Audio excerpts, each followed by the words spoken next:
Good night. മാനത്തുള്ള നോട്ടം മാറ്റി വിശ്വജിത്തിന് ഒരു ഗുഡ് നൈറ്റും പറഞ്ഞു നില അകത്തേക്ക് നടക്കാൻ ഒരുങ്ങി.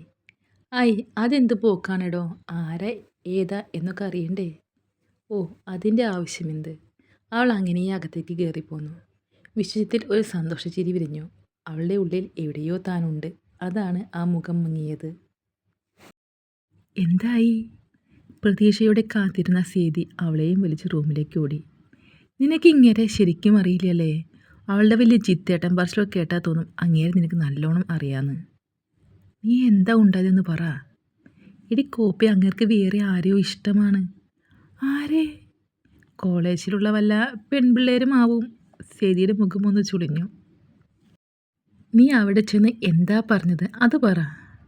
നീള ഓരോന്നും വള്ളിപുള്ളി തെറ്റാതെ അവളോട് പറഞ്ഞു. വിശ്വജിത്തിനെ കുനിച്ചു നിർത്തി ഇടിക്കാനുള്ള ദേഷ്യം തോന്നി സേതിക്ക്. ഇതൊരു കരയ്ക്കടുപ്പിക്കാൻ നോക്കുമ്പോൾ വഴുതി മാറാ. നിനക്ക് ആളാരാണെന്ന് ചോദിക്കായിരുന്നു. ഞാൻ ചോദിച്ചല്ലോ.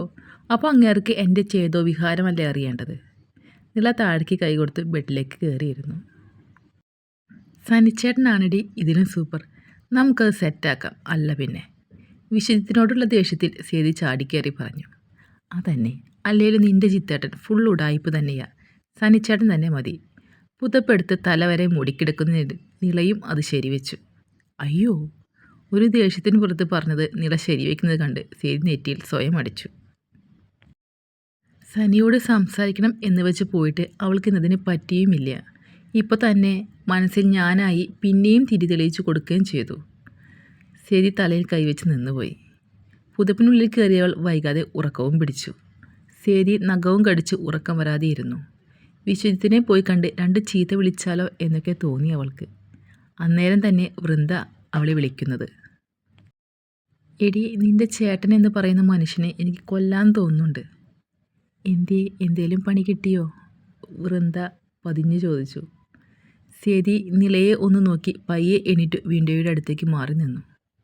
ഞാൻ നിലയെ ഒരുവിധം പറഞ്ഞു കയറ്റി ജിത്തേട്ടനോട് സംസാരിക്കാൻ വിട്ടു. ഇവൾ നൈസായി ഒന്ന് പ്രപ്പോസ് ചെയ്യാൻ നോക്കി. അങ്ങേരെ ജാടയിട്ട് എനിക്കൊരു പെൺകുട്ടിയെ ഇഷ്ടമാണെന്ന് പറഞ്ഞു. അതോടെ ആരാ എന്താ എന്നൊന്നും ചോദിക്കാതെ അതവിടെ വിട്ട് നില ഇങ്ങ് പോന്നു. അടിപൊളി. ഞങ്ങളുടെ അടുത്ത് ഒച്ച വയ്ക്കാൻ മാത്രം അറിയുള്ളൂ അല്ലേ ജിത്തേട്ടന്? ഇവളിനി സനിച്ചേട്ടൻ്റെ പിന്നാലെ പോവോ?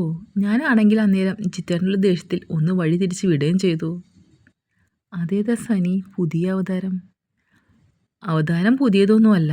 ഇവളെ ഇഷ്ടമാണെന്ന് പറഞ്ഞ് നടക്കുന്ന ആളാണ്. ഇവൾക്ക് ഇതുവരെ അങ്ങോട്ടൊരു സ്പാർക്ക് വന്നിട്ടില്ല. ഇനി വന്നാൽ ജിത്തേട്ടൻ മാനസമയനെ പാടി നടക്കട്ടെ. ഈശ്വര, നീലച്ചേച്ചി വല്ല പ്രേമരോഗി എങ്ങാനും ആണോ? പ്രേമരോഗിയൊന്നുമല്ല. അതിന് പിന്നിൽ ഒരു കാര്യമുണ്ട്. ഇനി കാണുമ്പോൾ പറയാം. എന്നാൽ ശരി, വല്ല നീക്കുപോക്ക് ആവാണെങ്കിൽ അറിയിക്കണം കേട്ടോ സേതി ചേച്ചി. ആടി വിളിക്കാം, നീ കിടന്നു. ഫോൺ കട്ട് ചെയ്തു സേതി നിലയ്ക്ക് അടുത്തേക്ക് വന്ന് കിടന്നു. ഈ ജിത്തേട്ടനെ എന്താ നിലയോട് മനസ്സ് തുറന്ന് സംസാരിച്ചാൽ? ഇവൾക്ക് മനസ്സിലാവില്ലേ ജിത്തേട്ടനെ? ഇനി ജിത്തേട്ടൻ്റെ മനസ്സിൽ വേറെ വല്ലതുമുണ്ടോ? ആലോചനകൾക്കിടയിൽ എപ്പോഴോ അവൾ ഉറങ്ങിപ്പോയി. രാവിലെ ശ്വേത ഒന്ന് വിളിക്കുമ്പോഴാണ് സേതി ഉണരുന്നത്. നില നല്ല ഉറക്കത്തിലാണ്. അവളെ ഉണർത്താൻ നിൽക്കാതെ സേതി വേഗം പോയി ബ്രഷ് ചെയ്ത് വന്നു. അടുക്കളയിൽ അമ്മയ്ക്കൊപ്പം ആതിരാൻ്റെ കൂടെ ഉണ്ട്. അപ്പോൾ ഇന്ന് എല്ലാവരും ഇവിടെയാണെന്ന് അവൾക്ക് മനസ്സിലായി. ചാരുവും മയും എണീറ്റില്ലേ ആൻറ്റി?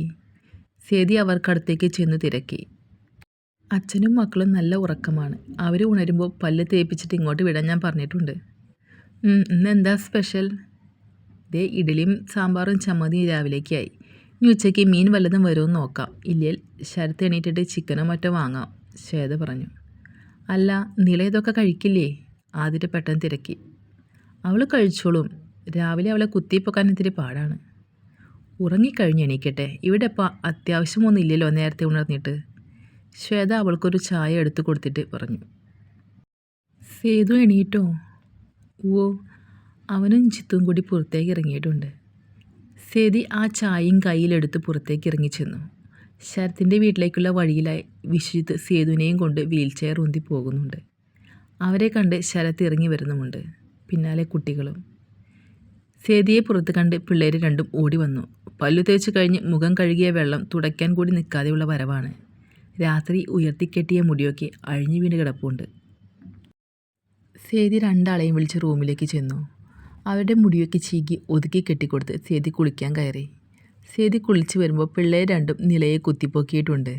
പിന്നെ മടിച്ചു നിൽക്കാതെ പല്ല് തേച്ച് കഴിഞ്ഞ് അവളും ഒരു കുളി പാസ്സാക്കി. ശരത്തും വിശ്വജിത്തും സേതുവും അകത്തേക്ക് വന്നപ്പോൾ എല്ലാവരും കൂടി ബ്രേക്ക്ഫാസ്റ്റ് കഴിച്ചു. കഴിക്കാൻ ഒന്നിച്ചിരിക്കുമ്പോൾ വിശ്വജിത്ത് ഇടയ്ക്കിടെ നിലയെ ശ്രദ്ധിച്ചു.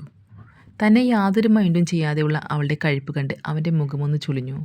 പിന്നെ ഇന്നലത്തെ സംസാരം ഓർക്കെ അവനൊന്ന് പുഞ്ചിരിച്ചു. സേതി അവനെ തന്നെ നോക്കിയിരിപ്പായിരുന്നു. നിലയെ അവൻ ഇടയ്ക്കിടെ നോക്കുന്നതൊക്കെ അവൾ ശ്രദ്ധിച്ചു. നല്ല പോലെ വായി നോക്കാം, എന്നാൽ ഇഷ്ടമൊട്ട് അവളോട് പറയാനും വയ്യ. ഇതെന്ത് പ്രാന്ത്? സേതി സ്വയം പറഞ്ഞു. നില ഇന്നലത്തെ സംസാരത്തോടെ അവനെ പാടെ വിട്ടമട്ടാണ്. വഴി തെറ്റിപ്പോലും ഒരു നോട്ടം അങ്ങോട്ടില്ല. എന്നാൽ അവൻ്റെ അപ്പുറവും ഇപ്പുറവും ഇരിക്കുന്ന ശരത്തിനോടും സേതുവിനോടും അവൾ സംസാരിക്കുന്നുണ്ട്. പരിഭവം തോന്നേണ്ടതിന് പകരം ഒരു കുഞ്ഞു പുഞ്ചിരിയാണ് അവനിൽ. അത് സേതിയിൽ കൂടുതൽ കൺഫ്യൂഷനാക്കി. നില പറയും പോലെ ഇതുടായ്പ് തന്നെ. സേതി മനസ്സിൽ ഉരുവിട്ടു. തുടരും.